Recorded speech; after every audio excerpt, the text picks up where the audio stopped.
নবী সাল্লাল্লাহু আলাইহি সাল্লাম সেদিন আম্মা জান আয়েশা সিদ্দিকা রাদিয়াল্লাহু তাআলা আনহা তার বাড়িতে আল্লাহর নবী থাকার পালা। রাতের বেলা যখন আল্লাহর নবী সাল্লাল্লাহু আলাইহি সাল্লামের স্ত্রী আম্মা জান আয়েশা সিদ্দিকা ঘুমটা যখন ভেঙে গেল, আম্মা জান আয়েশা ঘুমটা ভেঙে গিয়ে দেখলেন আল্লাহর নবী তার পাশে নাই। তিনি হঠাৎ আশ্চর্য হয়ে গেলেন, ভাবলেন বিশ্ব নবী অন্য কোন বিবির বাড়িতে চলে গেল নাকি, নাকি কাফেররা তাকে তুলে নিয়ে হত্যা করে দিল। আম্মা জান আয়েশা সিদ্দিকা রাদিয়াল্লাহু তাআলা আনহা তিনি ভাবতে শুরু করলেন, ভাবতে ভাবতে তিনি আল্লাহর নবী কোন দিকে গেছে খুঁজতে খুঁজতে গিয়ে দেখে আমার নবী 14ই শাবান রাতে লাইলাতুল মিন নিসফি শাবানের রাতে আল্লাহর নবী জান্নাতুল বাকিতে মদিনা শরীফে কবরস্থানে তিনি দাঁড়িয়ে দাঁড়িয়ে দোয়া করছেন। সুবহানাল্লাহ, একটু আস্তে বলে, জোরে হবে না সুবহানাল্লাহ। হুজুর পাম দিলে তবে বলবে, আর আস্তে জোরে না বললে বলে কি সর্বনাশ হলো। আর সুবহানাল্লাহ বলতে বলেন, বলা আমার ভুল হয়ে গেছে, তওবা তওবা আস্তাগফিরুল্লাহ। জোরে হবে না সুবহানাল্লাহ। আয়েশা সিদ্দিকা নবীকে কোথায় খুঁজে পেলেন 14ই শাবানে? জোরে বলেন, কবরের পাশে। আর আমাদের লোকগুলো এশার নামাজ পড়ে একটু হট্টগোল মসজিদ থেকে এসে শুয়ে নাকের আওয়াজ কি এমন নাক ডাকাচ্ছে, পাশের ঘরের কুকুর পর্যন্ত ঠেলে উঠে। ওই যে শুয়েছে ইমাল 8টার আগে উঠবে। এই শবে বরাত, এই তোমার শবে বরাত বলছে আমার ভাগ্য লেখা হয়ে গেছে, আর নামাজ পড়ার দরকার কি? ছাগল কথা করে। ভাগ্য তো তার জন্য যে ফজর কাজা করে না, জোহর কাজা করে না, আসর কাজা করে না, মাগরিব কাজা করে না, ঈশার নামাজ কাজা করে না, রাতের বেলা কোরআন তেলাওয়াত করে, তওবা ইস্তিগফার পড়ে, আল্লাহর কাছে ক্ষমা চায়, নিজের বাপের কবরটা জিয়ারত করে, মায়ের কবরটা জিয়ারত করে, দাদার কবরটা জিয়ারত করে, বোনের কবর জিয়ারত করে, সব বাদ দিয়ে মসজিদে হুড়ুহুড়ি করে মসজিদে হালুয়া রুটি ফুটি আপনারা খাওয়া দেয় তো? জিলাপি তো? হ্যাঁ, জিলাপির রাত। কি বুঝলেন? এটা সবে বরাত নয়, সবে জিলাপি। জিলাপি টিলাপি খেয়ে মুখ মুছে আবার বউয়ের জন্য এনেছে, বলে তুই একটু গরম গরম খা, দেখ কেমন জিলাপি। খেয়ে আর দুজনে 12টার সময় ওই শুয়েছে, উঠছে সকাল 9টা। কি বলছি বুঝতে পারছেন না? আর আম্মা জান আয়েশা সিদ্দিকা হাদিস বর্ণনা করছেন আল্লাহর নবীকে পাওয়া গেছে জান্নাতুল বাকিতে। জোরে বলুন সুবহানাল্লাহ। নবীজি দোয়া করছিলেন কবর জিয়ারত করবেন, সওয়াব আছে না নাই? জোরে বলেন। আল্লাহর নবী কি দোয়া করছেন একটু শুনে নেন। আম্মা জান আয়েশা সিদ্দিকা বলেন বিশ্ব নবী দোয়া করছে আল্লাহ কিয়ামতের দিন যখন স্বামী তার স্ত্রীকে, স্ত্রী তার স্বামীকে হারিয়ে ফেলবে, কঠিন ময়দানে রব্বুল আলামিন আল্লাহ আমি জানো আমার খাদিজাকে ভুলে না যাই। সমস্ত সাহাবাদের জন্য, শহীদদের জন্য আখিরাতকে কামনা করে আল্লাহর নবী উম্মতে মুহাম্মাদীর জন্য তিনি দোয়া করতে শুরু করলেন। আমার নবীর স্ত্রী আম্মা জান আয়েশা দোয়াটা শেষ হয়ে যাওয়ার আগে দ্রুত ছুটে এসে আয়েশা সিদ্দিকা বিছানায় শুয়ে পড়েছে। আমার নবী দোয়াটা শেষ করে এসে দেখছেন আয়েশা সিদ্দিকার বুকের অংশটা হার্টবিট বেড়ে গিয়েছে। মানুষ ছুটে এসে শুয়ে পড়লে বুকের হার্টবিট বেড়ে যায় কি যায় না? নবী এসে বলছে আয়েশা তুমি কোথায় ছিলে, গিয়েছিলে কোথায়? ভয় খেয়ে গেছে, ইয়া রাসূলুল্লাহ কি হয়েছে বলো। তুমি কি ভেবেছো যে আমি তোমার হক আদায় করা বাদ দিয়ে অন্য স্ত্রীর কাছে থাকবো? সুবহানাল্লাহ বলবেন না? জানো আয়েশা আজকের রাতে আল্লাহ তাআলা এই পৃথিবীবাসীর সবাইকে ক্ষমা করে দেয়, খালি 2 শ্রেণীর লোক ছাড়া। সুবহানাল্লাহ পড়েন। এটা হাদিসটা একদম বিশুদ্ধ হাদিস, কোন মুফতি হাদিসটাকে জাল জয়ীব কিছুই বলে নাই। পৃথিবীর সমস্ত মাখলুককে আল্লাহ তাআলা বান্দাকে ক্ষমা করে 2 শ্রেণীর মানুষ ছাড়া। কয় শ্রেণী? জোরে বলুন। 2 শ্রেণী।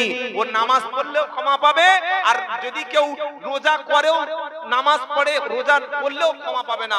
দুটো জিনিস ছাড়তে হবে। কটা? নবী বললেন আয়েশা 2 শ্রেণীর মানুষ ক্ষমা পাবে না 14ই শাবানে নিসমিন শাবানে শবে বরাতে। কোন কোন ব্যক্তি? 1 নম্বর হলো যে মুশরিক, শিরক করে আল্লাহর সঙ্গে, পৃথিবীর অন্য কোন ব্যক্তির সঙ্গে যে শিরক করে সে ক্ষমা পাবে না। ছোট্ট একটা শিরক বলবো, বলতে বললে বলবো। ছেলের মাথায় হাত দিয়ে বলছে ছেলের কসম, কোন জিনিসের দাম বাড়াতে গিয়ে বলছে মায়ের কসম, বাপের কসম, ভাইয়ের কসম, নবী বললেন মান হালাফা বিগাইরিল্লাহি ফাকাদ আশরাক, আল্লাহ ছাড়া পৃথিবীর অন্য কোন বস্তুর নামে ব্যক্তির নামে কসম করলে সে মুশরিক। সে কি ওষুধ খাচ্ছে, বলছে ডাক্তার পি কে ব্যানার্জি দেখিয়ে এনেছি, একটা ভিজিট 1000 টাকা, ওই ডাক্তারের ওষুধ খেয়ে আমি সুস্থ, ওই ডাক্তারটাই বাঁচিয়েছে, ওই নার্সিং হোম আমাকে বাঁচিয়ে দিয়েছে, এই কথার উপরে যদি পরিপূর্ণ কেউ ইকিন করে, ঈমান থাকবে? জোরে বলুন। আরে ভাই ছেলেরা দেখেন তো কি হচ্ছে, দোকানটা ছিল বলে তো আমি বেঁচে আছি, ভাগ্যিস আমার কপালটা ভালো, আমি রাস্তার পাশে দুকাটা জায়গা করে দোকান করে রেখেছিলাম, দোকান না থাকলে এতদিন না খেয়ে মরে যেতাম। এটা বলা মানে দোকানটা ওর কাছে আল্লাহ হয়ে গেল, দোকানটা ওর কাছে রুজির মালিক হয়ে গেল, সঙ্গে সঙ্গেই বেঈমান হয়ে গেল। কথা মনে থাকবে ইনশাআল্লাহ, কথা মনে থাকবে ইনশাআল্লাহ। এই মুশরিক ব্যক্তিকে আল্লাহ নিসমিন শাবানে শবে বরাতে ক্ষমা করে না, আরেকটা লোককে ক্ষমা করে না যার মনের মধ্যে হিংসা কি আছে। ভাই এবার আপনি চিন্তা করুন, শবে বরাতের রাতে সারা রাত নফল পড়ছেন, এই মাটিয়ার মুসলমানেরা সারা রাত কোরআন পড়ছেন, সারা রাত জিয়ারত করছেন, আপনার বাপের সঙ্গে 16 বছর কথা নাই, আপনার মনের মধ্যে বাপের প্রতি হিংসা বিদ্বেষ আপনি পুষে রেখে ওই শবে বরাতের কোনো দাম নাই, ওই নামাজের পড়ার আগে, জিয়ারত করার আগে, কান্নাকাটি করার আগে, আগে বাপের পায়ে ধরে ক্ষমা চাও। তোমার মায়ের সঙ্গে 3 বছর কথা বলো না, মায়ের পায়ে ধরে ক্ষমা চাও। যারা মা এসেছেন অথবা বাড়িতে বসে শুনছেন, শাশুড়ির সঙ্গে ঝগড়া করে লকডাউনের পর থেকে সংসার আলাদা করে সেখান থেকে শাশুড়ির সঙ্গে কথা বন্ধ করেছেন, মনে মনে শাশুড়িকে গালি দেন, মনের মধ্যে হিংসা আছে, কোনো লাভ হবে না রুটি খেয়ে, কোনো লাভ হবে না শবে বরাতে নামাজ পড়ে, কোনো লাভ হবে না কোরআন তেলাওয়াত করে জিয়ারত করে। আগে প্রথম দায়িত্ব হলো শাশুড়ির পায়ে ধরে ক্ষমা চাওয়া। কি বলছি বুঝতে পারছেন না? নবীর সম্পূর্ণ সহিহ হাদিস, 2 শ্রেণীর মানুষ ছাড়া সবাইকে আল্লাহ ক্ষমা করবে। এক মুশরিক শিরককারী ব্যক্তি ক্ষমা পাবে না, 2 হিংসুক ব্যক্তি ক্ষমা পাবে না। সামান্য যাররা পরিমাণ অন্তরে কারোর প্রতি যদি বিদ্বেষ থাকে, কারোর প্রতি যদি হিংসা থাকে, কারোর প্রতি যদি হিংসা করে থাকেন, আগে বাড়িতে গিয়ে ওই নামাজ পড়ার আগে তার কাছে ক্ষমা চেয়ে নেবেন, ক্ষমা করে দেবেন কে? যদি ক্ষমা চাইতে পারেন তবে নফল নামাজে কাজ হবে, যদি ক্ষমা চাইতে পারেন তবে কবর জিয়ারতে কাজ হবে। কথা মনে থাকবে ইনশাআল্লাহ। তাহলে নবী কি করেছিলেন? একটা আমল বলে দিয়েছিলেন। এবার কাছে নামাজ করাকাত করতে হবে ভাই, হ্যাঁ নামাজ করাকাত করতে হবে, বলেন বলেন, যত খুশি, তাই তো? নফল নামাজের নির্দিষ্ট কোনো টাইম নাই, নির্দিষ্ট কোনো লিমিটেশন নাই, নফল হলো আনলিমিটেড। কি বললাম বুঝতে পারলেন না? অনেক জায়গায় না জেনে শুনে 12 রাকাত পড়তে হবে, কে তো কথা 12 রাকাত পড়তে বলো? আল্লাহর নবী 2 রাকাত নামাজ পড়তে পড়তে 3 ঘন্টা সময় চলে গেছে, আরে 12 রাকাত নামাজ 6 মিনিটে শেষ হয়ে গেছে। এটা নামাজ? নফল নামাজ সবচাইতে উত্তম হলো ধরে ধরে ধরে ধরে নামাজ পড়া। বলুন সুবহানাল্লাহ। নফল নামাজ যে কোনো সময়, যে কোনো দিন, যে কোনো মুহূর্তে পড়া যায়। কথা মনে থাকবে ইনশাআল্লাহ, কথা মনে থাকবে ইনশাআল্লাহ। তবে নফল নামাজের জন্য উত্তম জায়গা হলো নিজের ঘর। এটা নবীর হাদিস। নবী ফরজ নামাজ পড়তেন জামাতে, সুন্নাত এবং নফল পড়তেন বাড়িতে। নফল নামাজের জন্য উত্তম জায়গা কি বললাম? নিজের ঘর। মনে থাকবে ইনশাআল্লাহ। নফল যদি পড়ার ইচ্ছা থাকে, আর নফল পড়লে আল্লাহর পিয়ারা বান্দা হওয়া যায়। জোরে বলে ওয়ামিনাল লাইলি ফাতাহাজ্জাদু বিহি নাফিলাতাল্লাক আসা আইয়াব আসাকা রাব্বুকা মাকামাম মাহমুদা। 15 নম্বর পারা 8 নম্বর পৃষ্ঠা 13 নম্বর লাইনের 79 নম্বর আয়াত সূরার নাম বানি ইসরাইল।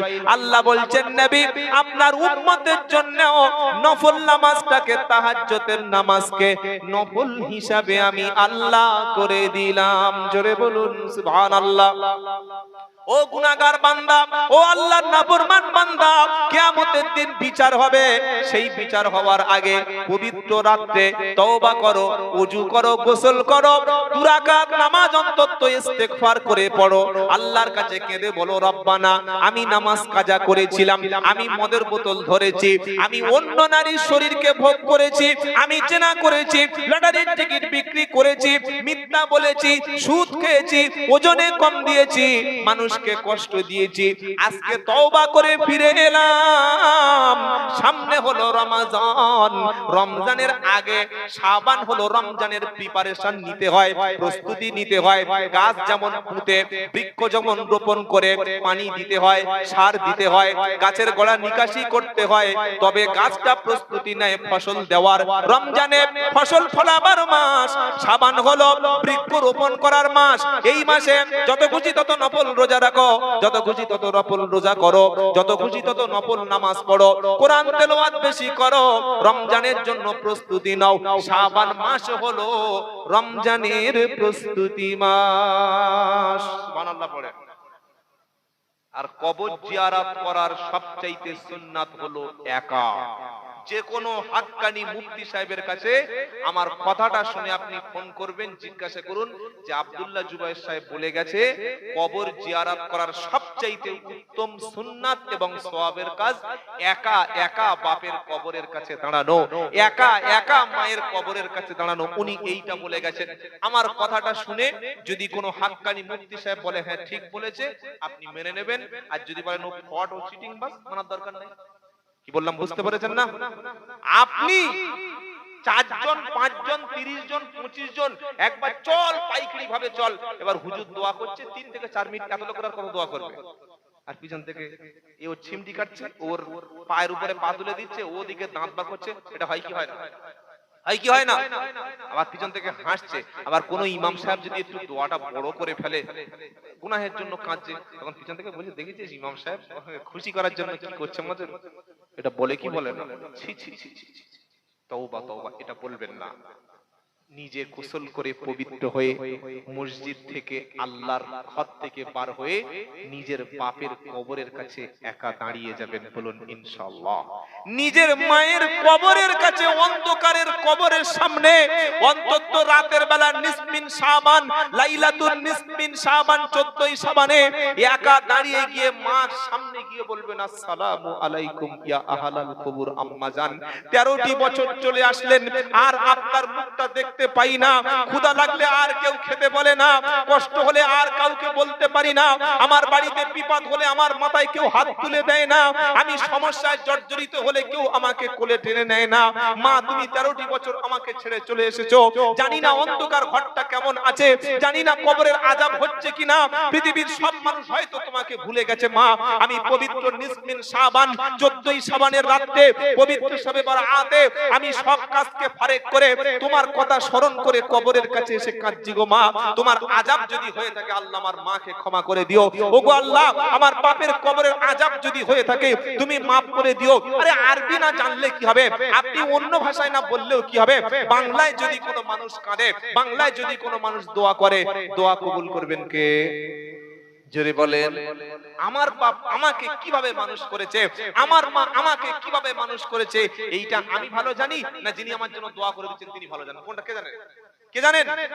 আমার মা সম্পর্কে আমি জানি, আমার বাপ সম্পর্কে আমি জানি। তাই যখন মন চাইবে বাপের মায়ের কবরের কাছে গিয়ে একা একা দাঁড়িয়ে যাবেন। আর একটা দোয়া শিখিয়ে দেবো, বাপ মার জন্য কাঁদার দোয়া বলে দেবো, দেবো দেবো দেবো ইনশাআল্লাহ। রাব্বির হামহুমা, বলেন রাব্বির হামহুমা কামা রব্বায়ানি সগীরা।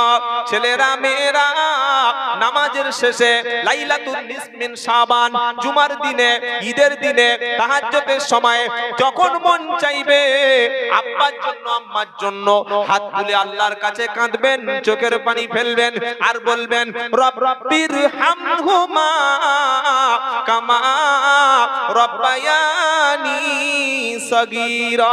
এটা 15 পারা সূরা বানী ইসরাঈলের 23 নম্বর আয়াতে আমার আল্লাহ বলছে বান্দা বান্দা দোয়া করছে আল্লাহ রব্বির হামহুমা, আল্লাহ তুমি তাদের দুজনের উপরে দয়া করো। দুজন মানে হলো আব্বা এবং আম্মা, তুমি তাদের দুজনকে ক্ষমা করো, দুজনের উপর দয়া করো। আমি যখন ছোট ছিলাম, আমি যখন বাচ্চা ছিলাম, আমাকে লালন পালন করেছে আমার আব্বা এবং আম্মা। আজকের অন্ধকার কবরে নীরব নগরে আজ তাদের কাছে কোনো সাহায্য যাচ্ছে না, আজ কবরে কেমন আছে জানি না। আল্লাহ তুমি তাদের উপরে দয়া করো, রহম করো। কোন সন্তান যখন, কোন মেয়ে যখন, কোন ছেলে যখন তার আব্বা আম্মার জন্য কাঁদে, চোখের পানি ফেলে আর বলবে রব্বির হামহুমা কামা রব্বায়ানি সগীরা, সকলে আমার সঙ্গে পড়ুন রব্বির হামহুমা কামা রব্বায়ানি সগীরা। এই দোয়াটি সন্তান যখন পড়ে আব্বা আম্মার জন্য কাঁদবে আর অন্তর থেকে কান্না আসবে, চোখ থেকে পানি আসবে, অন্তরের সঙ্গে আন্তরিকতার সঙ্গে বাপ্পার জন্য যখন দোয়া করবে, এই দোয়ার ওসিলায় আমার আল্লাহ তাআলা আব্বা আম্মার কবরের আযাবকে maaf করে দিয়ে কবরকে জান্নাতের টুকরা বানিয়ে দেবে। নারায়ে তাকবীর।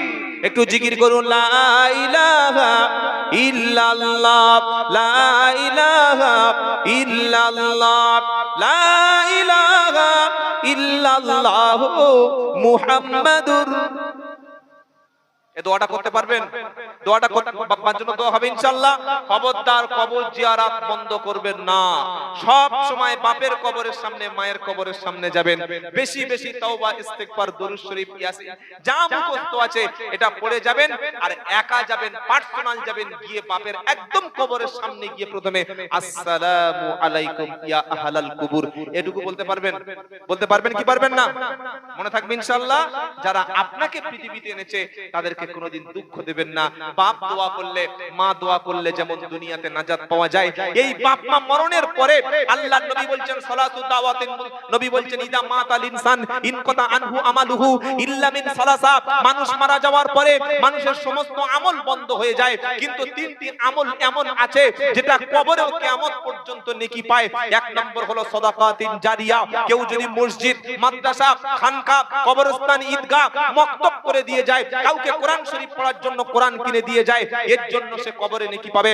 দুই নম্বর নবী বললেন আও ইলমিন ইয়ানতাফাউ বিহি, দুনিয়ায় যদি কাউকে ইলম রেখে যায়, কাউকে কোরআন শিখিয়ে যায়, কাউকে ভালো একটা মাসআলা শিখিয়ে দেয়, কাউকে নামাজ শিখিয়ে দেয়, কাউকে ওয়াজ নসিহত করে জাহান্নাম থেকে ভালো পথে ফিরিয়ে নেয়, একটা ইলম যদি কাউকে শিখিয়ে যেতে পারে, এই ইলমটা দুনিয়ার ব্যক্তি আমল করবে আর সে কবরে এসে সওয়াব পাবে। সুবহানাল্লাহ বলবেন না? তিন নম্বর হলো আও ওয়ালাদিন সলিহিন ইয়াদউ লাহু, যদি কোনো নেক সন্তান, ইমানদার সন্তান, আল্লাহওয়ালা সন্তান, পরেজগার সন্তান, নামাজি সন্তান যদি কেউ দুনিয়াতে রেখে যেতে পারে, বাপ মারা গেছে, কবরে চলে গেছে, নেক সন্তান নামাজের পাটিতে বসে বসে যখন কাঁদছে, নেক সন্তান দোয়ার মজলিসে যখন বসে বসে কাঁদছে, নেক সন্তান যখন শবে বরাতের রাতে ছেলে বাপের জন্য কবরের পাশে গিয়ে কাঁদছে, মসজিদে বসে বসে কাঁদছে, তাহাজ্জুদের নামাজে কাঁদছে, আমার আল্লাহ বলে ও ফেরেশতারা দেখ দেখ দেখ, যে বান্দা তার বাপকে ভুললো না, যে বান্দা তার মাকে ভুললো না, আমি আল্লাহ তার বাপের কবর আযাবকে ক্ষমা করে দিলাম। কিয়ামতের দিন, হাসরের দিন, মহাশরের দিন, যেদিন বদলা দেবে, জাযা দেবে, পুরস্কার দেবে, তিরস্কার দেবে, সেদিন বিচারের প্রসেসটা, বিচারের পদ্ধতিটা, প্রসেসিংটা কিভাবে আল্লাহ সম্পন্ন করবে, এই বিষয়ের উপরে আল্লাহ আমাদের অল্প কিছু সময়ের মধ্যে কিছু কথা আমাদের মেমোরিতে রাখার তৌফিক দান করুন, কিছু আমাদের স্মৃতিতে রাখার তৌফিক দান করুন, আর আমাদের জীবনে কিছু কথা আমল করার তৌফিক দান করুন। একবার সকলে বলুন আল্লাহুম্মা আমিন। তার আগে আসুন তো একবার দেখি শয়তানটাকে এলাকা ছাড়া করে দিই। একবার জোরে আল্লাহর নামে তাকবীর দেবেন, যার গলায় যত জোর আছে ঈমান থেকে একবার তাকবীর দেন। নারায়ে তাকবীর, নারায়ে তাকবীর। বাৎসরিক ইসালে সওয়াব, বাৎসরিক ইসালে সওয়াব, আল কোরআনের আলো, আল হাদিসের আলো, ওলামায়ে কেরাম, ওলামায়ে কেরাম, দ্বীন ইসলাম, নারায়ে তাকবীর। তাহলে শুরু করি ইনশাআল্লাহ। বিচারপতিকে আল্লাহ বলে, হুজুর আল্লাহ বিচারপতি, এরকম কথা তো কোনোদিন শুনি নাই। সূরাটার নাম হলো ফাতিহা। আমরা তো মসজিদে নামাজ পড়েছি ভাই, পড়েছি কি পড়ি নাই? ইমাম সাহেব তেলাওয়াত করলেন, প্রথম যে তেলাওয়াত করলেন ইমাম সাহেব, ওই সূরাটির নাম হলো সূরা হাশর। কি তেলাওয়াত করলেন? সূরা হাশর থেকে তিনি তেলাওয়াত করেছেন, যারা আপনারা নামাজ পড়েছেন শুনেছেন। তো আল্লাহ হলেন বিচারপতি, এটা কোথায় আছে? সূরা ফাতিহার মধ্যে আছে, পড়লেই পেয়ে যাবেন, একটু খোঁজ করতে হবে। কারণ কোরআন হচ্ছে বিশাল একটা মহাসমুদ্র। সমুদ্রের মধ্যে কিছু হারিয়ে গেলে ওটা সহজে পাওয়া যায়, সহজে পাওয়া যায়। পুকুরের মধ্যে কিছু হারিয়ে গেলে ডুবুরি দিয়ে বা এখন যারা বিভিন্ন বস্তু দিয়ে ওটাকে তোলে, অনেক খুঁজতে হয়। ধরুন আপনার হাতের একটা সোনার আংটি অলংকার, শ্বশুর বাড়ি গেছেন নতুন বিয়ে করে, সানে পুকুরে নেমে গোসল করছেন, আর গোসল করতে করতে এক পর্যায়ে সোনার আংটিটা হাত থেকে পড়ে গেছে। যদিও সোনার অলংকার বেটা ছেলেদের জন্য পরা সুন্নাত, তাই তো? আর শ্বশুর যদি দেয় তখনও হারাম। খুশি করে যদি হাতে পরিয়ে দেয় তখন হালাল। আপসে আসেগা তো হালাল হয়ে যায়গা, তখন আর হারাম আছে কি করে? নতুন নতুন জামাই হাতে সোনার আংটি পরে আবার দেখাচ্ছে লোকে, তার মানে দেখো কি মাল এনেছি। তুমি সোনার আংটি পরো নাই, জাহান্নামের একটা রিং তুমি পরে নিয়েছো। আর শ্বশুরের একটু বুদ্ধি থাকা দরকার যে আমার মেয়েটাকে জাহান্নামের আগুনের সামনে ছুঁড়ে ফেলে দিলাম। যদি কারোর হাতে গলার চেন বা কোনো এমন কিছু স্বর্ণের অলংকার থাকে, স্ত্রীর জন্য, বোনের জন্য, মেয়ের জন্য, মায়ের জন্য এটাকে গিফট দেবেন ইনশাআল্লাহ, বলেন। তো হারিয়ে গেছে, খুঁজতে অনেক সমস্যা। ঠিক কোরআন হলো একটা মহাসমুদ্র, এই সমুদ্রের মধ্য থেকে কিছু খুঁজে বার করতে গেলে অনেক চেষ্টা করতে হয়। তো বার করেছি বিচারপতিকে আল্লাহ। বললে হুজুর এবার বার করুন দেখি, বলুন দেখি। তো চলুন সূরা ফাতিহা পড়ুন, পড়তে পড়তে পেয়ে যাবেন। আলহামদুলিল্লাহি রাব্বিল আলামিন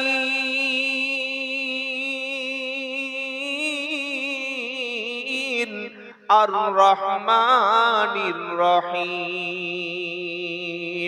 সমস্ত প্রশংসা সেই আল্লাহর, যিনি হলেন রব, যিনি সবার রব। আল্লাহ হলেন রব, ওই রবই আমার সব। সুবহানাল্লাহ বলেন। সবকিছুর মালিক কে? ওই আল্লাহ হলেন রব, ওই রবই আমার সব।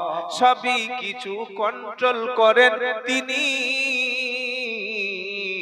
আল্লাহ হলেন রব, ওই রবই আমার সব। তো আল্লাহ বলছেন আলহামদুলিল্লাহি রাব্বিল আলামিন। ওটার অর্থ হলো সমস্ত প্রশংসা, যাবতীয় প্রশংসা রব্বুল আলামিনের জন্য। বলুন সুবহানাল্লাহ। এখনো কিন্তু আমরা পাই নাই আসল জিনিসটা, বিচারপতি যে আল্লাহ। তারপরে এবার কি? আর রহমানির রহিম,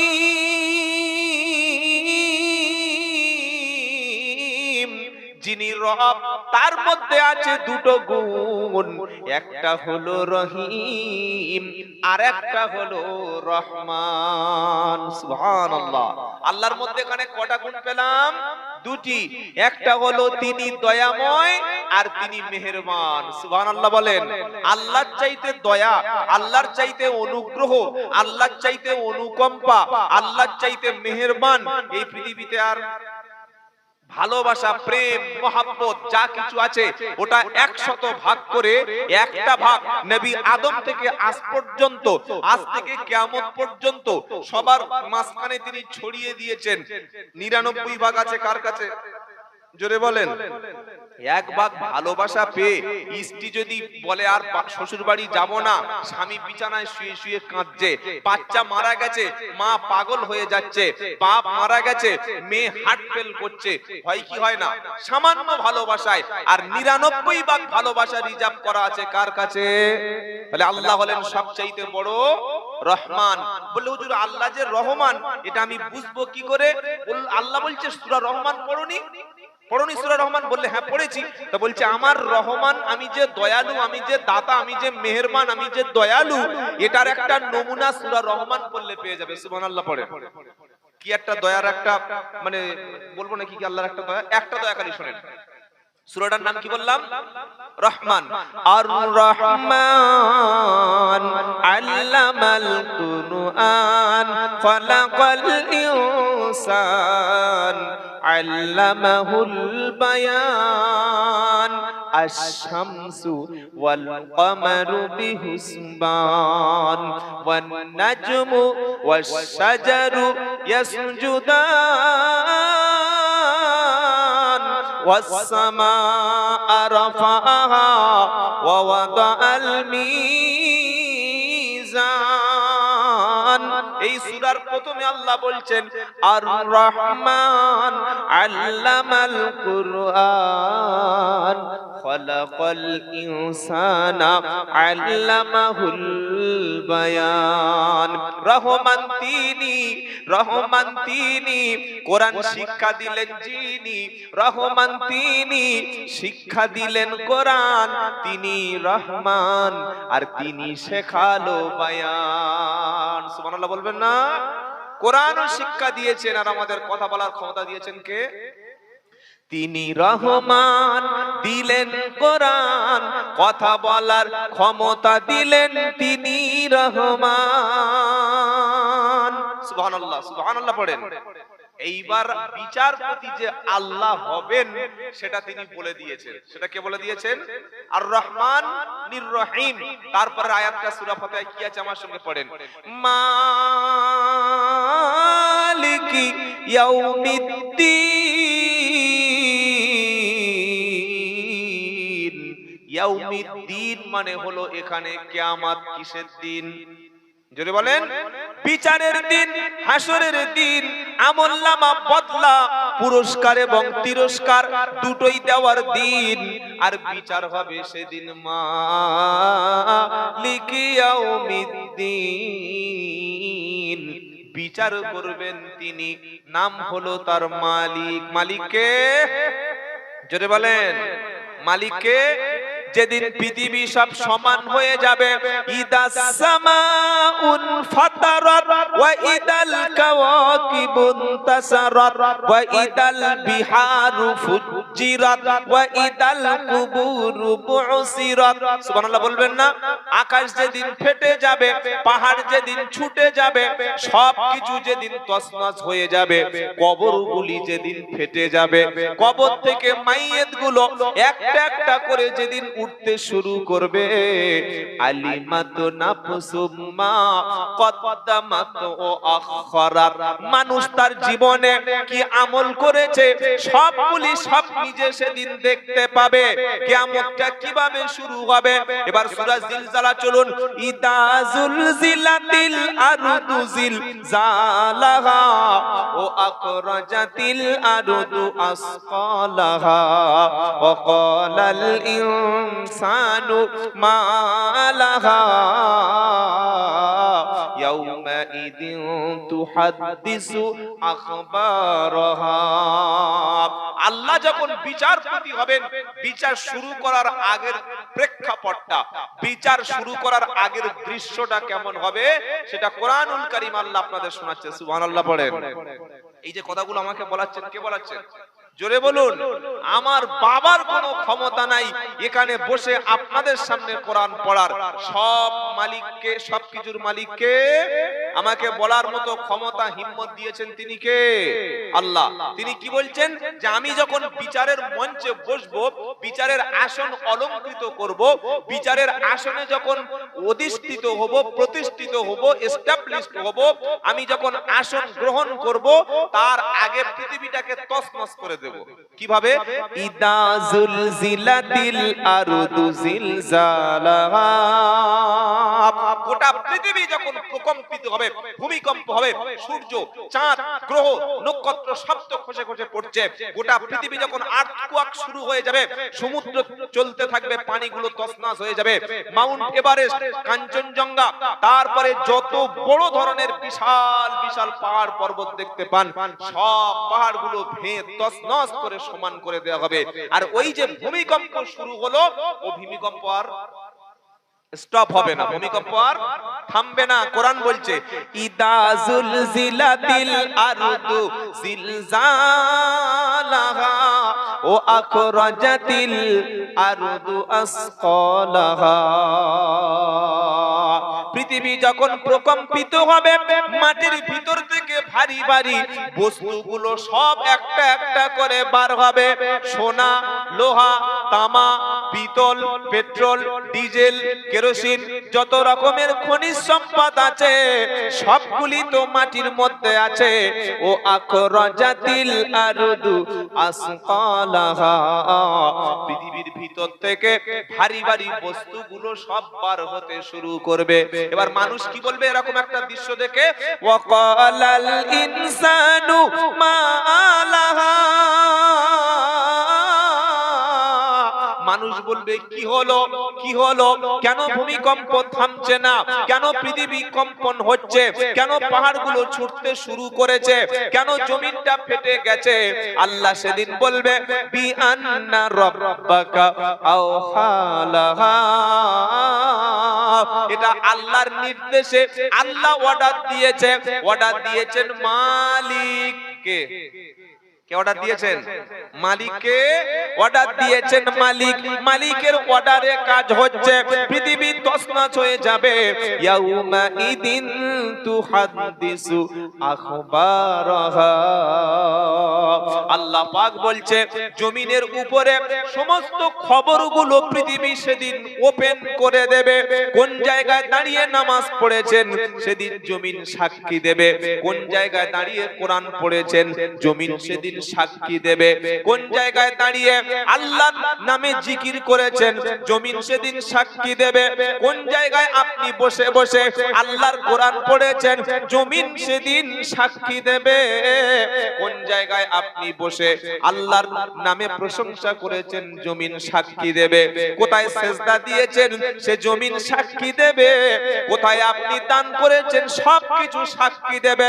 আবার মদের বোতল নিয়ে কোন জায়গায় বসে খাওয়া হয়েছে, নারী নিয়ে কোন জায়গায় ফুর্তি করা হয়েছে, তাসের আড্ডাটা কোন জায়গায় চলেছে, নিরপরাধ মানুষকে কোথায় খুন করা হয়েছে, জমিনের উপরে কত অত্যাচার করা হয়েছে। ইয়াউমা ইদিন তুহাদ্দিসু আখবারাহা, সবকিছু জমিন সেদিন খুলে খুলে বলে দেবে। এগুলো কি গল্প না কোরআন? এটা কি আমার আব্বার কথা বলছি না নিজে বানিয়ে? সূরা জিলজালাটা কোন আর একটা একটা করে বাংলা কোরআন থাকলে আমার কথাগুলো মিলিয়ে নেবেন। কি আশ্চর্য কথা! জমিনের উপরে দাঁড়িয়ে কি করেছেন না করেছেন পুরো জমিনটা সাক্ষী দিয়ে দেবে। এই জায়গা দাঁড়িয়ে এমন কিছু করেছো, ওই জায়গা দাঁড়িয়ে এমন কিছু করেছো, সব কিছু সাক্ষী জমিন যখন দেবে। এবার আল্লাহ বলছেন ফামাইয়া আমাল মিসকালা দাররাতিন খায়রান ইয়ারা, কেউ যদি সামান্য অণু পরিমাণ একটা খাবার, ধরুন 5 দিন হয়ে গেছে, খাবারটা পচে গেছে, নষ্ট হয়ে গেছে, ওই খাবারের ভিতরে যে ব্যাকটেরিয়া আছে, জীবাণু আছে, যেটা আমাদের শরীরের জন্য হার্মফুল, ক্ষতিকারক, এটা কি খালি চোখে দেখা যায়? আমি আপনাদের বোঝাতে পারি। একটা জীবাণু যখন কোনো খাবারের মধ্যে প্রবেশ করে খাবারটাকে নষ্ট করে ফেলে, খাবারটাকে পচিয়ে দেয়, খাবারটাকে বাসি করে ফেলে, ওই খাবারটা খেলে আমাদের শরীরের জন্য ক্ষতিকারক কেন? ওর মধ্যে বিভিন্ন ব্যাকটেরিয়া, বিভিন্ন ছত্রাক, বিভিন্ন জীবাণু আছে, সেজন্য ক্ষতিকারক। ওটা খালি চোখে দেখা যায় না, ওটাকে দেখার জন্য লাগে মাইক্রোস্কোপ। আমাদের শরীরে ব্লাড টেস্ট হয়, হয় কি হয় না? হিমোগ্লোবিন কতটুকু আছে, তারপরে ব্লাড প্রেসার কতটুকু রয়েছে, কিংবা আমাদের শরীরে কোনো সুগার আছে কিনা, কোলেস্টেরল ঠিক রয়েছে কিনা, এগুলো ব্লাড নিয়ে ল্যাবরেটরিতে, প্যাথোলজিতে গিয়ে ব্লাড টেস্ট হয় কি হয় না? তো ব্লাড যখন আমরা টেস্ট করি, রক্ত গ্লাসের উপরে দিয়ে দিলাম, খালি চোখে রক্তটার মধ্যে কি আছে না আছে দেখা যায়? ওটাকে টেস্ট করার জন্য ল্যাবরেটরিতে গিয়ে, প্যাথোলজিতে গিয়ে ব্লাড টেস্ট করতে হয়। আল্লাহ বলছেন এত ছোট্ট একটা ভালো কাজ যদি করে, যেটা খালি চোখে চশমা লাগিয়ে লেন্স লাগিয়ে ক্যামেরা জুম করে কিংবা ড্রোন ক্যামেরা দিয়ে, যেটা পৃথিবীর কোনো ক্যামেরা ধরতে পারে না, পৃথিবীর কোনো লেন্স ধরতে পারে না, এত সামান্য পরিমাণ যেটা মাইক্রোস্কোপ যন্ত্র ছাড়া, প্যাথোলজিতে ছাড়া, ল্যাবরেটরিতে ছাড়া ধরা যায় না, ওই রকম সামান্য পরিমাণ ভালো কাজ করলেও কিয়ামতের দিন বান্দার সামনে আমি হাজির করব। জোরে বলুন সুবহানাল্লাহ। আবার তার পরের আয়াতটা শুনেন, ওয়া মাই ইয়ামাল মিসকালা দাররাতিন শাররাই ইয়ারা। আবার কেউ যদি সামান্য পরিমাণ, অণু পরিমাণ, ছোট্ট পরিমাণ অণুবীক্ষণ যন্ত্র ছাড়া যেটা দেখতে পাওয়া যায় না, অমন কাজ করলেও কিয়ামতের দিন হাজির হবে। পৃথিবীর কেউ জানে না, বাপ জানে না, মা জানে না, ভাই জানে না, স্ত্রী জানে না, আত্মীয় স্বজন জানে না, সবার চক্ষু আড়াল করে এমন কাজ করেছি আমি ছাড়া পৃথিবীতে কেউ জানে না। কিন্তু জানে কে? জোরে বলেন। পৃথিবী না জানুক আমি তো জানি কি পাপ করেছি হয়। পৃথিবী না জানুক আমি তো জানি কি পাপ করেছি হয়। এই যে ভাই আপনারা বসে বসে বাদাম খাচ্ছেন, ছি ছি ছি, এটা বাদাম খাওয়ার মজলিস? আল্লাহ আপনাদের ক্ষমা করুন। কি বলবো বলুন দেখি? এটা কোরআনের আলোচনা হচ্ছে, বসে বসে বাদাম খাচ্ছে। আল্লাহ হেদায়েত দিক বলুন আমি। বদদোয়া করব না, দোয়াও করব না। যখন কোরআনুল কারীম কোন জায়গায় তেলাওয়াত হয় তখন একটা আদব আছে। 9 পারা সূরা আরাফের 204 নম্বর আয়াতটা খুলে দেখবেন বাংলা থাকলে। সূরা আরাফ 204 নম্বর আয়াত। কি বললাম? সূরা আরাফ 204 নম্বর আয়াত। এখন তো সোশ্যাল মিডিয়ার যুগ, অনলাইনের যুগ, এখন আর মসজিদে গিয়ে কোরআন খোলার দরকার নাই। ফোনের কোরআন একটা বাংলা ডাউনলোড করে নেবেন। আমি যে কথাগুলো বলছি, অন্য যে ওলামারা কথাটা বলছে, এটা সঠিক কিনা, রেফারেন্সটা ঠিক কিনা, এটা চেক করে নেবেন। তাহলে আপনি সত্যটা জানতে পারবেন। কি বলছি বুঝতে পারছেন না? এখন সবকিছু সোশ্যাল মিডিয়ায়। সূরা আরাফের 204 নম্বর আয়াতে আল্লাহ বলছেন, ওয়া ইদা কুরিয়াল কুরআন, যখন কোরআনুল কারীম তেলাওয়াত হবে, সেই ইমাম সাহেব পড়ুক, কোন মুসাল্লি পড়ুক, হাজী সাহেব পড়ুক, যখন কেউ জোরে জোরে বা একটু লাউডলি আওয়াজ দিয়ে কোরআন তেলাওয়াত করবে, যারা শ্রোতা, যারা জনগণ, তাদের দায়িত্ব কি? ফাসতামিউ লাহু ওয়া আমসিতু, ওটা তোমাকে শুনতেই হবে এবং চুপ থাকতে হবে। এই আদেশটা কার? কোন মুফতি সাহেবের, ফুরফুরা পীর সাহেবের, আজান গাজী পীর সাহেবের, বাংলাদেশের হুজুরের? কারো আদেশ নয়। কোরআন পড়ার সময় চুপ থেকে কোরআন শোনা ওয়াজিব। আদেশ কার? আল্লাহর। আল্লাহ বলছেন যদি চুপ থাকো এবং তুমি শোনো, তার পরের সেন্টেন্স বা বাক্যের শেষ অংশ হচ্ছে লাআল্লাকুম তুরহামুন, আশা করা যায় আল্লাহ তাআলা তোমার উপরে রহম করবে। সুবহানাল্লাহ পড়ে।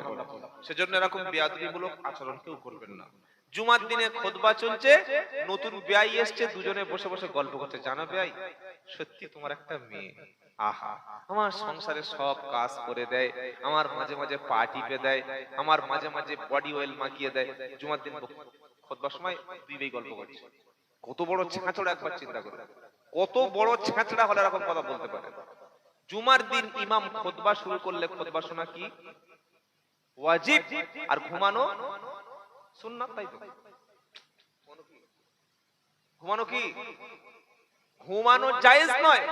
আর সবচাইতে বেশিরভাগ লোক ঘুমায় জুমার দিন। কোনো কাজ নাই, সারাদিন ঘুমানোর সুযোগ পায় না, মসজিদে এসে ঘুমাচ্ছে। বলছে আল্লাহর রহমতের ঘুম। খ্যাপা কথা করে, মসজিদ ঘুমের জায়গা না। মসজিদে গল্প করে সময় কাটানোর গুনাহ। হয় জিকির করবেন, সুবহানাল্লাহ বলবেন, আলহামদুলিল্লাহ বলবেন, ইল্লাল্লাহ বলবেন, দরুদ শরীফ পড়বেন, লা ইলাহা ইল্লাল্লাহ বলবেন, আল্লাহু আকবার বলবেন, আয়াতুল কুরসি পড়বেন। আর কিছু যদি না করতে পারেন, পিন ড্রপ সাইলেন্ট, চুপচাপ বসে থাকবেন। কারণ কেউ যদি নামাজের জন্য মসজিদে গিয়ে চুপচাপ অপেক্ষা করে, তার আমলনামায় নফল নামাজের নেকি দেবেন কে? সুবহানাল্লাহ পড়ে। ভাই আপনারা কিছু মনে করবেন না, সত্যটা বলে ফেললাম, হয়তো ভাবছেন যে আমাদের বলছে। এটা সবাইকে শিক্ষা দেওয়ার জন্য। বাবাজিরা, আল্লাহ ভাইরা, জ্ঞানী জনেরা, শুধু মানুষেরা, ন্যায়নিষ্ঠ মানেরা। তাহলে আমরা, এই বাবা কি হলো?